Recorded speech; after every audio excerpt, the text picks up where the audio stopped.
We all know the Braves need a postseason starter at the deadline. Do they need two? What about a bullpen arm? How about a bat? Here's the definitive trade deadline preview.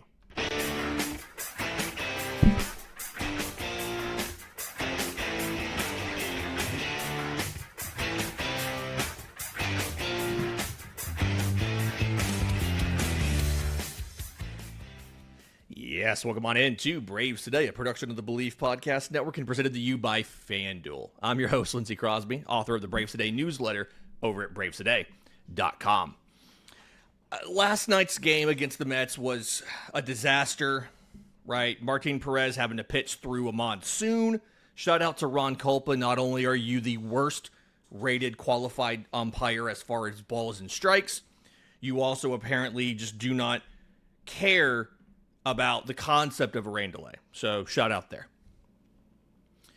But I don't want to spend a lot of time on last night. It was awful. It was dreadful. Instead, let's talk about the trade deadline. Because Atlanta very clearly needs to add to the rotation. I think that is understood. I think that is commonly accepted. AA's acknowledged it. We've all acknowledged it. Let's roll with it. I think the real question here is how much do we need to add at the trade deadline? Do we just need a postseason starter? Do we need a bullpen arm as well? And I think there's a glaring need on offense that hasn't been discussed or has been under-discussed that we'll get to in just a minute. But I think, and obvious, but worth saying, I think the rotation additions and the bullpen addition is linked, right? For instance, what I'm talking about here. Right now, your rotation is Chris Sale, and it'd be really nice if you had 4 days of hail. No, it is Chris Sale, Grant Holmes, Bryce Elder, Ronaldo Lopez, and Martin Perez, and no official order here, right? That is your rotation as of now.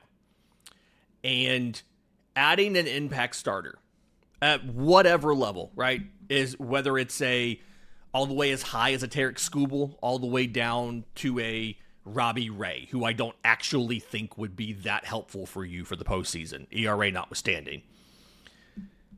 Adding a guy to that rotation bumps someone out. And nobody in that rotation has options. So your decision would be, is that guy that you're bumping out better than the last spot in your pen? That's really what you're working on. And so if you add a starter, one single guy, and again, I'm not saying we'll talk in the show about who it's going to be, but if you add one starter, then you're probably bumping Grant Holmes or Martin Perez out of the rotation. Right? And those guys do different things for you in the postseason, right? Martin Perez, if he's on the roster in the postseason, which isn't a guarantee, that is, hey, in a blowout, this guy's going to eat innings. That's what Martin Perez is doing if he's on the roster. That is his role in the postseason. He's not going to get you meaningful outs throwing 89 miles an hour in October. He's just not. Grant Holmes, if he goes back there, is a lot of different things, right? He can be that utility pitcher that we've used him as before. He can pitch in a single inning in a leverage moment, ramp up the velo, rip off a bunch of sliders, get some whiffs, and get you out of it. He can bridge a short start to the pen. Somebody goes 4 innings. He can go out there, pitch the 5th and 6th, and now your bullpen's covering the final 3 like you were hoping for. He can come in behind a starter and eat the rest of a blowout one way or the other until it's big enough for a position player to come in, right?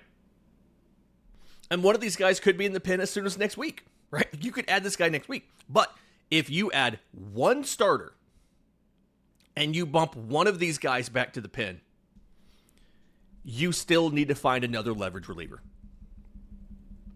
Think about what you have right now, okay? Raisel Iglesias, Dylan Lee, Didier Fuentes, Dylan Dodd are your 4 leverage relievers that you trust.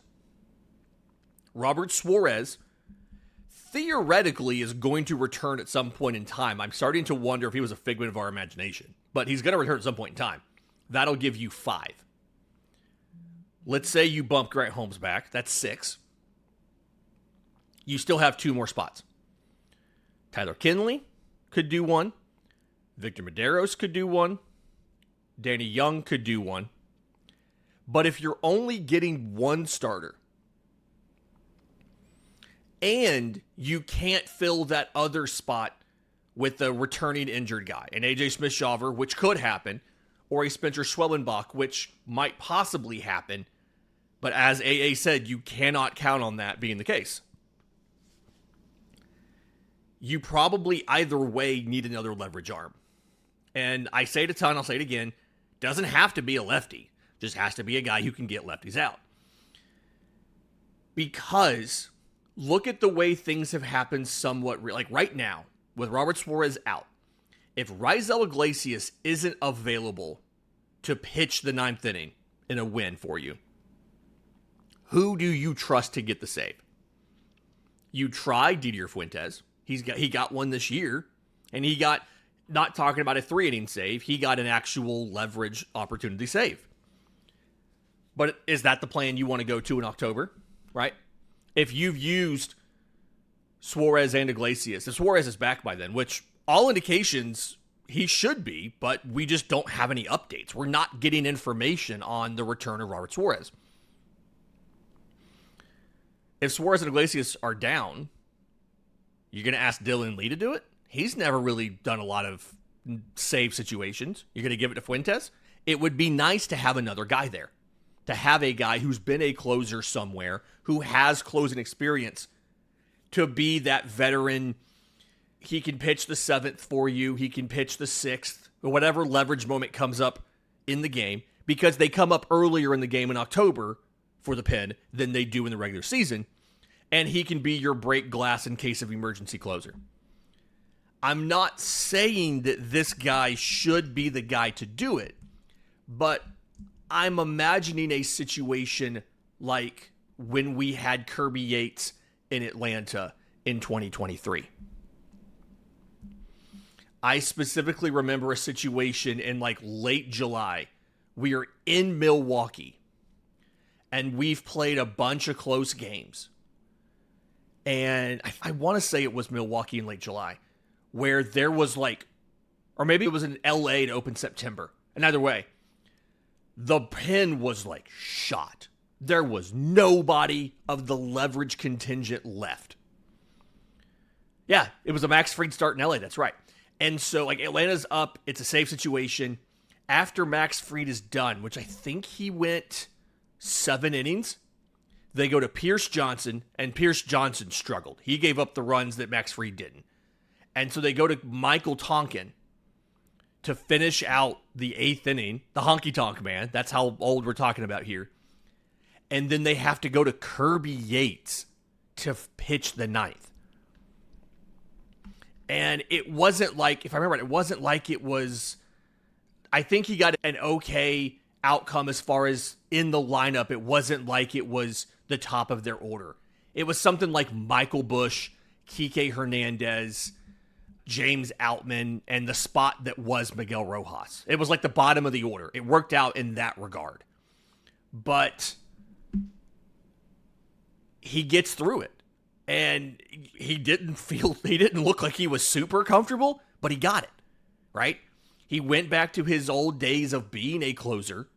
He pulled out a pitch that I remember he had thrown 5 times all season because he was having trouble putting away, maybe it was Jason Hayward, trouble putting somebody away, and he got the save. He threw it back to his time in San Diego when he led baseball with 41 saves in 2019. And so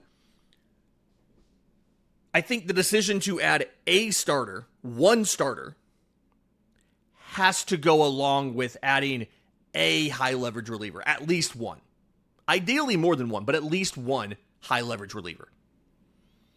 And if doing that means you end up not being able to carry one of these not optionable guys, like a Danny Young in the regular season, and you have to move on from him, so be it.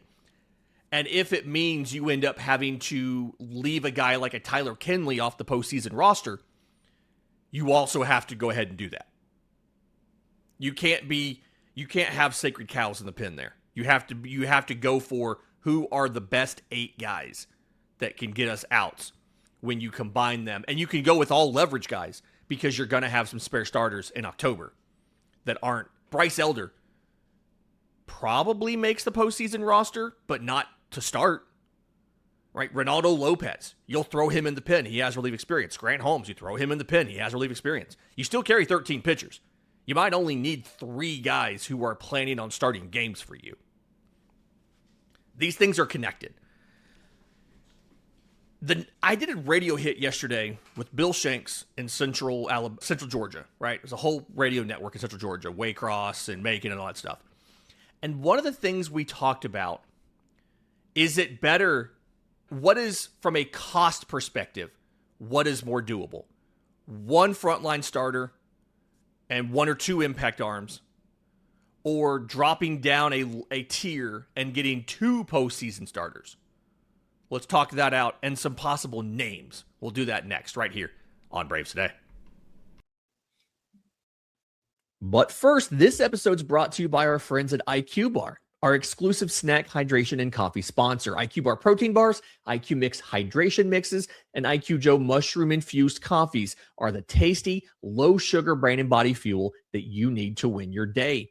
The Ultimate Sampler Pack's a great way to try all of the IQ Bar products and flavors. You get 9 IQ bars, 8 IQ Mix sticks, and 4 IQ Joe sticks. And all IQ Bar products are clean label certified and entirely free from gluten, dairy, soy, GMOs, and artificial ingredients. With over 20,000 5-star reviews and counting, more people than ever are fueling their busy lifestyles with IQ Bar's brain and body boosting bars, hydration mixes, and mushroom-infused coffees. And the Ultimate Sampler Pack includes all 3.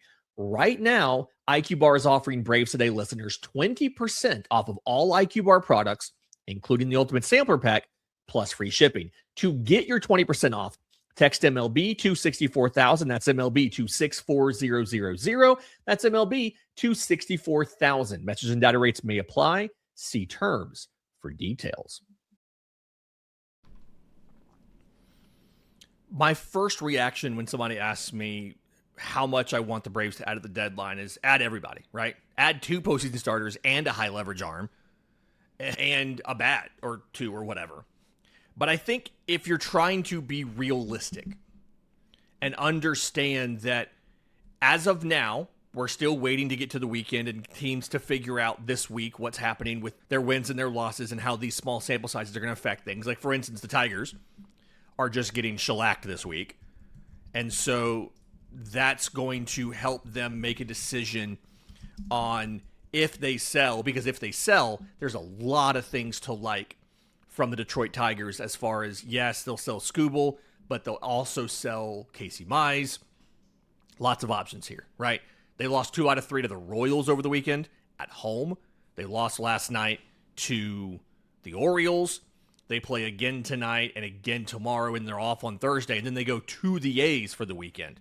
And the A's are that pesky offensive team that can just whack you with a bunch of runs out of nowhere. Teams are legitimately being pushed one direction or the other based on how they do this week. And should that be how it works? Probably not. But that is the reality of how things are, right? Texas beat Seattle on Monday. They took down George Kirby. And so is that going to impact them a little bit on their decision to buy or sell? Hopefully not. The Rangers have reportedly been leaning a little bit towards moving some of their guys and being open to moving some of their big contracts. So would they maybe deal a DeGrom? We'll find out. But in the meantime, all we can really do, other than have contingency plans in place for all the different scenarios, is talk about how you want to do this. Do you want to go with a quantity approach? Do you want to go with a quality approach? And I know right now, as soon as the words came out of my mouth, I know there's people that are saying do both. And I think the most likely scenario, and I've touched on this now for a couple days, is Atlanta having the capital to move guys, move prospects for players, but not emptying the farm system for a lot of rentals that won't help them in the future, right? I expect Atlanta to aggressively pursue upgrades, but not insanely overpay to make a ton of deals. I expect this to be more modest, right? I expect this to be more restrained, responsible. You can frame it negatively or positively, however you want. So here's my question. We would all love Tarik Skubal. I've said it before. Sale Skubal back-to-back is the best 1-2 punch in baseball. I kick rocks. I don't care if you would rather have Christopher Sanchez and Zach Wheeler or Yamamoto and Snell or whoever. Give me Sale and Skubal 7 days a week and Sunday after church, okay? But if you do that, the expected cost of getting Tarik Skubal means you're probably going to be close to done, right? If you add Skubal, you probably are only also able to add one reliever. And it may not even be a top-of-the-market reliever. It may be a guy who is going to slot into your 6th, 7th inning in the postseason. He's going to slot in behind the Dylan Lee Suarez Iglesias trio. So, quality, right? You're getting the best possible starter. Or, let's say you're able to get 2 starters, but it's not going to be as good as Tarik Skubal, right? Maybe you get a Casey Mize and Kevin Gausman. Or, I'm going to stick with Casey Mize because I want Casey Mize in Atlanta. He's an Auburn guy. I like the stuff. I think there's a chance you can sell him on re-signing with you. But you can swap out any of the tier 2, 3 starters right there in place of Casey Mize. Casey Mize and a veteran who can give you innings in the regular season and can be one of your options for Game 3 if you can't figure out something better. My buddy Jake from Locked On Braves said his number 1 target at the deadline is Michael Wacha, which I love. Jake, wild take. I'm not opposed to adding Michael Wacha. He can give you innings. He can give you decent quality innings in the regular season. He has 132 and a third innings coming into this week, the most in the American League. He's not a bad pitcher. He's also probably at this point in time in his career not a number 2 starter in October. Right? Like, he can help you. And so what's the bigger lift? Is the bigger lift getting Skubal and then having to scramble and figure out Game 3 and figure out, is there anything we can do for the bullpen? Or is the bigger lift a Mize and a Wacha, knowing that at best you need to have a short leash on Wacha in the postseason, but you can also add a high-octane arm in the pen? And I think for me, I would rather go for multiple pieces than one awesome addition and nothing else. And I think it's because, like I mentioned in the first segment, you have guys, you have options, right? If you add, let's stick with that group. Let's go with Mize. Let's say you add Mize and Gausman, okay? Mize is your number 2. Gausman with probably a quick hook would be your number 3 in October. Or a guy with control. You get a Reid Detmers. You find a way to get Reid Detmers out of LA, right? I think the report we saw from on Monday was that Joe Ryan's not getting moved, or probably not getting moved. But let's say you get a Detmers and Gausman, okay? There we go. We don't have to be hung up on the name of Mize. You're also not going to get a Mason Miller. I don't think Mason Miller moves, and if he does, he probably doesn't move to Atlanta. But if you can get some sort of high-octane arm at the deadline for the pin, now all of a sudden, because you were able to move in the postseason, you're able to move a Grant Holmes and a Ronaldo Lopez to the pin, and you're not carrying a Martin Perez. You add in that high-octane arm, all of a sudden now, you have a really good bullpen, and you have a lot of options, and it's a much more well-rounded pitching staff. Like, cost matters here. I think that's the point I'm trying to make. Cost matters. And so what I think the best approach is try to get 2 starters, provided you can find a way to get 2 birds with 1 stone. Provided you can find a way to get multiple guys in one deal. And maybe that's the starter and the bullpen piece. Maybe that's the starter and a bat. Because there's a really frustrating dynamic to Atlanta's offense that hasn't really been discussed. And the problem is, it is something that is impacting a lot of teams.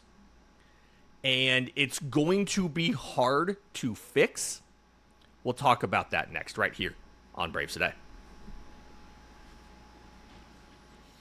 Final segment of Braves Today, Lindsay Crosby. I think this is not going to end up being a 50-minute show, and I apologize there. I know everybody's getting used to the longer shows recently. But 92. I don't mean the year. That is Atlanta's WRC plus against left-handed pitching.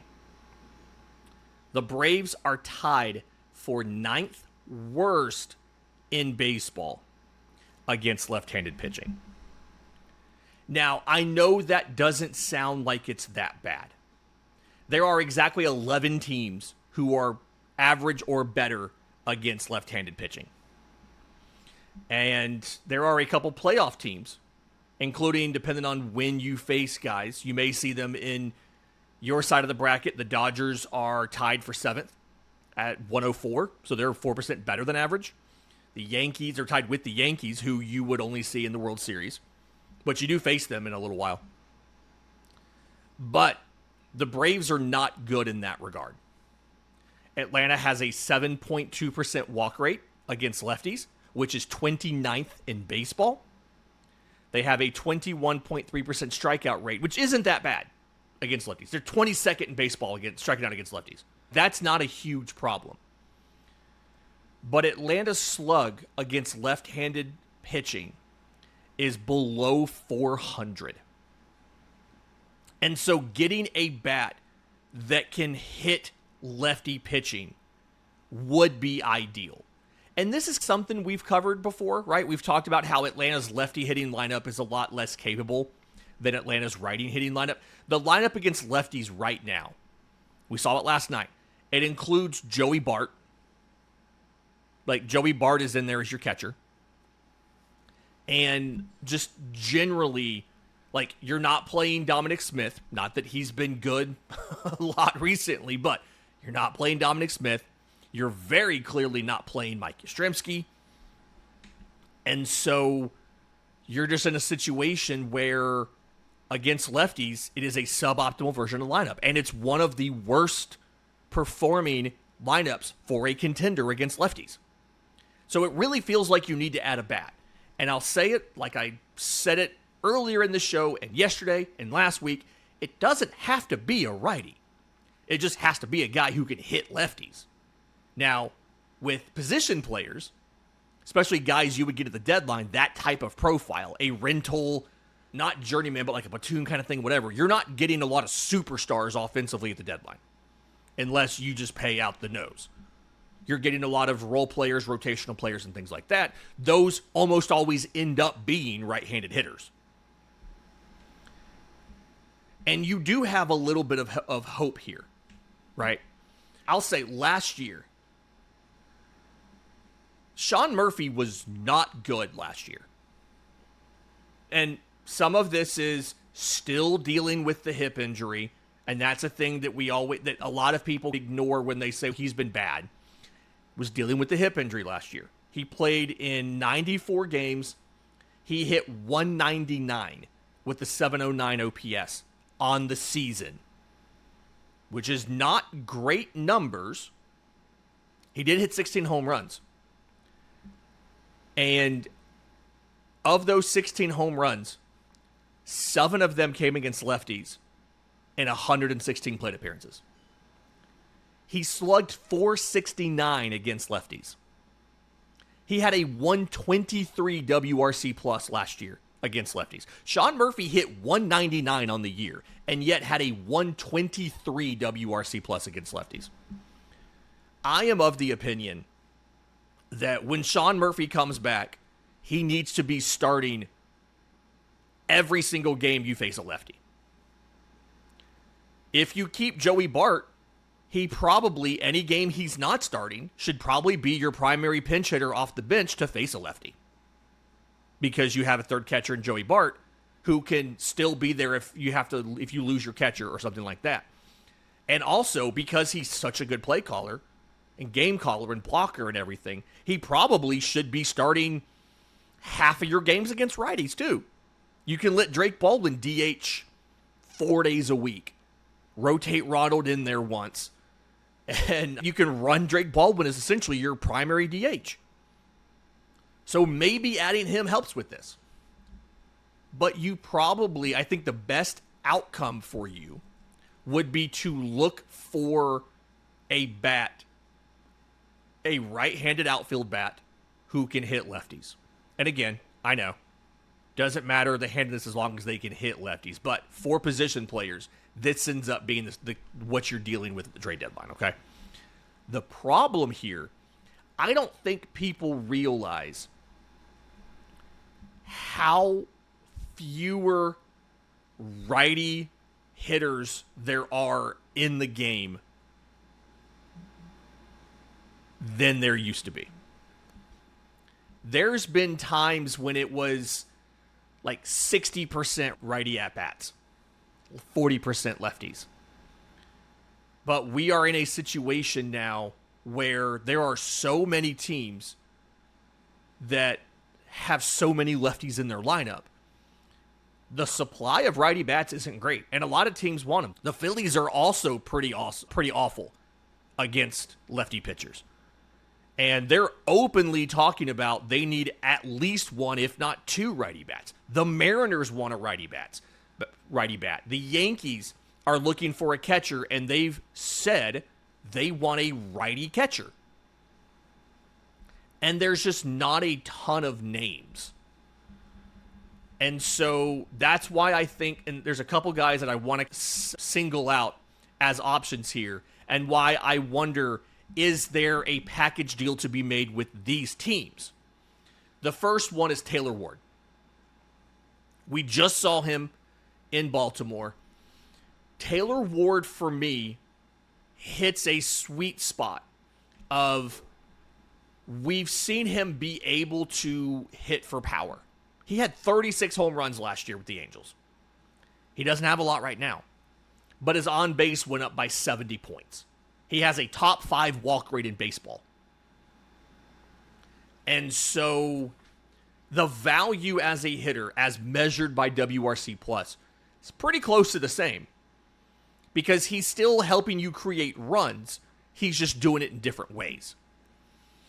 And for me, the ideal addition would be a guy like that who can get on base, can do a lot of that, but also can hit for power if you ask him to, if you tell him to. I'm assuming nothing significant's changed in the profile, right? He should be able to hit for power. And so if you do that, it's like, okay, what pitching options does Baltimore have to pick up that could help you fill your rotation spot? Chris Bassett's a pending free agent, but that's awful. I don't think AA gets enough credit for not signing Chris Bassett. Obviously, his season would unfold a little bit differently in Atlanta, but he has an ERA of 5.27. And a lot of his estimators say that's where he should be. 5.08 expected ERA, 4.78 field and independent pitching. And if you go back and you look at all of the stuff that goes into this, right? A strikeout rate of 14.2%, worse than any of Atlanta's starters, right? The strikeout to walk difference is 5.7%. It's abundantly clear that, hey, everybody who was screaming for AA to sign Chris Bassett and pay him, I think they paid him $18.5 million bucks. AA made the right call to not sign him. Zach Eflin, he signed a 1-year, $10 million deal. I think he's owed $8 million on the season in regular salary. There's a $25 million mutual option next year, which is just laughable to think about. And that's where I actually think that's where the extra $2 million is. I think there's a buyout of that option. So it's $2 million there. So you inherit the rest of his 26 salary, and you turn around and pay a $2 million buyout. And he's been okay. It reminds me, but at the same time, he made one start, then he got hurt. Like, you'd have to see if Trevor Rogers would be a guy that they would move, right? Final year before free agency. And again, it's another situation. 4.17 ERA, 4.10 expected ERA, strikeout rate of 19%. Even there, doesn't really help you. Maybe you can get a bullpen piece out of them, but there's not a lot of great package deals here. So that requires making multiple transactions, which usually ends up meaning it ends up costing more money in prospect value if you have to make 2 deals versus 1. Another option that I think would make a lot of sense for the Braves, and a guy that a lot of people have said he's felt like a Brave for a long time anyway, Lane Thomas. He's from Knoxville, Tennessee. He fits that demographic of guys the Braves like. Lane Thomas with the Royals would mean that you could turn around and you could do some sort of package there, and you could say, hey, we want Lane Thomas. We're willing to take a deal of a guy you don't like.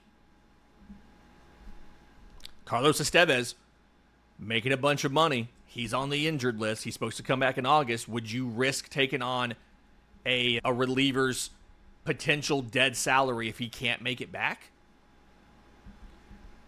Would you say, hey, give us John Schreiber? John Schreiber's velo is down. He's throwing 93, 94. But his strikeout rate is 18.5%. Is there a combo package you could make here? Matt Strahm, maybe. He's not been good either. He was really dependable up until this year. Strikeout rate's below 20%. And it's so hard, and that's maybe an option to grab an outfielder and pair him with a starter. There's not a reliever there. But again, 1 deal is cheaper than 2. Maybe you can make Jake happy, and you can get a Michael Wacha and a Lane Thomas in the same deal. Last couple seasons against lefties, 133 WRC plus, 290 average, 490 slug. He's been okay. This year, he's not been good defensively in center. You don't need him to play center.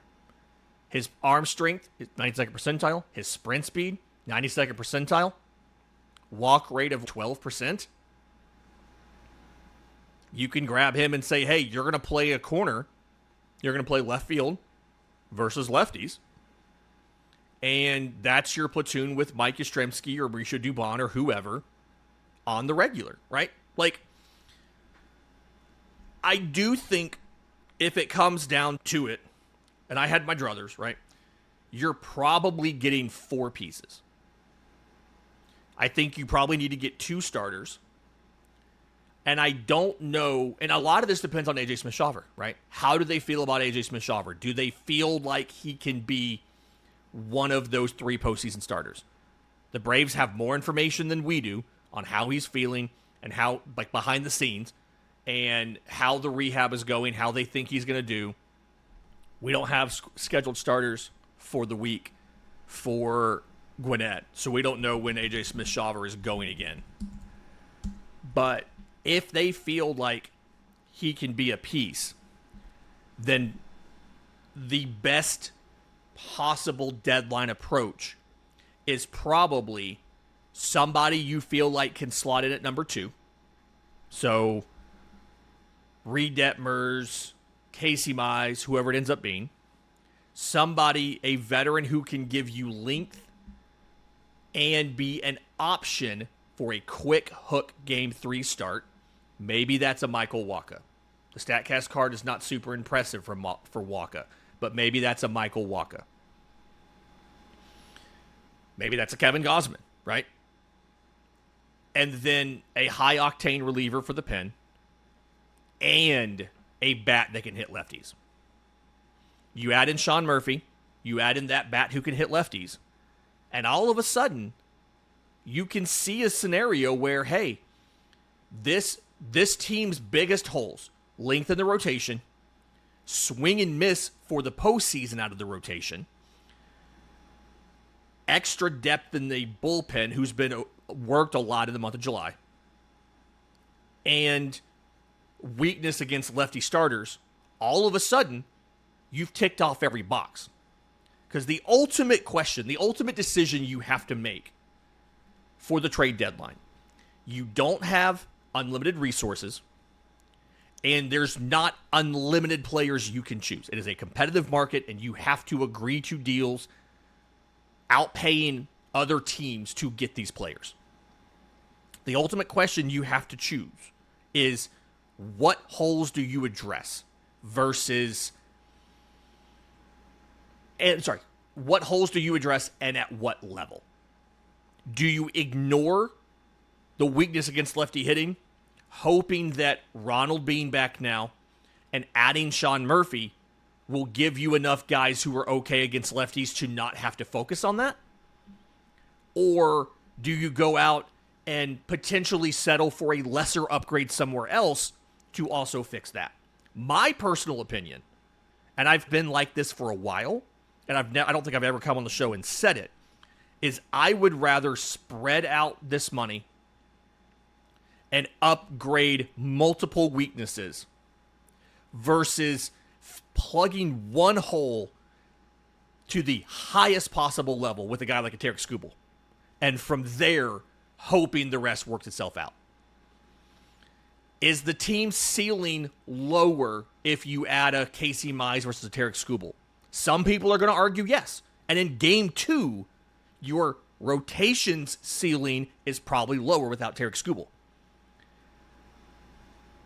But it's a team sport.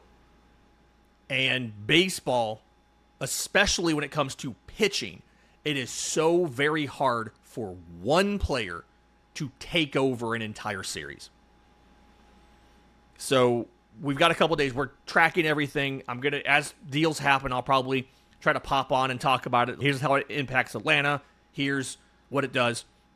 But my personal approach to this postseason, or to this trade deadline that I want the Braves to take, to wrap the show up here, is I want Atlanta to go get multiple players. And I think my ideal trade deadline is 4 players.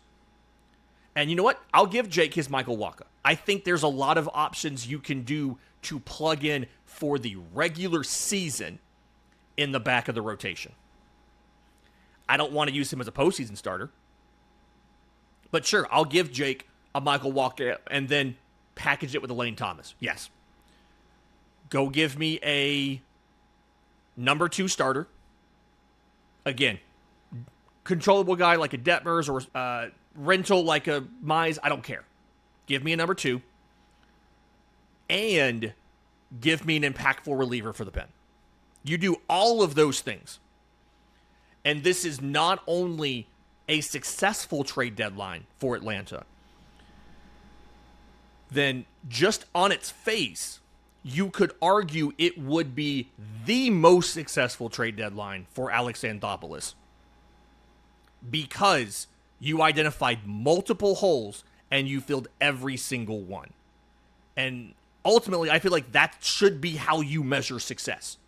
That should be how you measure Alex Anthopoulos' performance at the trade deadline, is how many holes did you fill and what did it cost to fill those holes?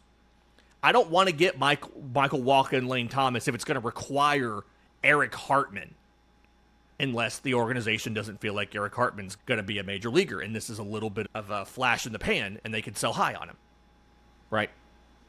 But, again, said it before, AA's been really good at figuring out which prospects will work and which prospects will not. So, benefit of the doubt there. And that's really the only way we can evaluate the trade deadline, is who did you get and what holes did they fill in your roster? And how much did it cost, using our limited understanding now of how those prospects are going to turn out, right? That's why trade grades are so dumb, because we don't know how the prospect's going to turn out. And typically, the organization that deals them, you would think, would have more information than the rest of us would. The Boston Red Sox show that's not always true. They've botched a bunch of these evals on guys they've sent out. They've also botched them on guys they brought in, right? One of the main returns for Mookie Betts was Alex Verdugo. One of the main returns for Reid Detmers was lefty Kyle Harrison. And then they turned around and flipped him to the Brewers because they didn't think he was better than a fifth starter. And he's been fantastic for them. Shane Drowan has also been fantastic for them. You have to nail the evals, and the Braves do that. But for me, success at the trade deadline, to repeat myself for the 37th time, and I apologize, those of you who are still here, plug multiple holes. That's the approach I want the Braves to take. Plug as many holes as possible using the assets that you have while not trading away everybody. Be aggressive with the fifth starter guys, right? I'm fine if you move a J.R. Ritchie. If you don't think Owen Murphy's going to be more than number 4, number 5, move him too. That's fine. If you put a couple miles an hour velo on him, he probably is a number 3 right there. So maybe don't do that, but we'll see. Again, it's up to what they think. That's how we should approach it. And hopefully, the next day or two, we can look at, hey, here is who you're competing with for all these different things. Here's who else needs a righty bat. Here's who else needs a starter, front or back end. Philly's talking about wanting a number 5 starter. We're never going to make a deal with them, obviously. But, boy, can you imagine if we could be like, hey, there's teams out there who want number 5 starters. Hey, here's J.R. Ritchie. He's more valuable to you than he is to us. So, that'll do it for Braves today. Of course, I hit 43 minutes again, right? I made a joke about it, and here it is. Please like the video. Please subscribe, both here and at BravesToday.com. Taylor just dropped our first ever Braves Today prospect rankings. Top 50. He ranked the top 50 players in the system with explanations for every single one, why they are where they are. So go check that out, BravesToday.com. And then premium subscribers to the newsletter, we've added that to the Braves Prospect Composite so you can see where everybody, all the major ranking systems, we're going to add battery power as soon as they're done putting out their new updates, where they rank them, each player, and you can see the overall composite score to see how, outside of Atlanta, how the industry in general views these prospects on average. Please like the video. Please subscribe. We'll see you next time on Braves Today.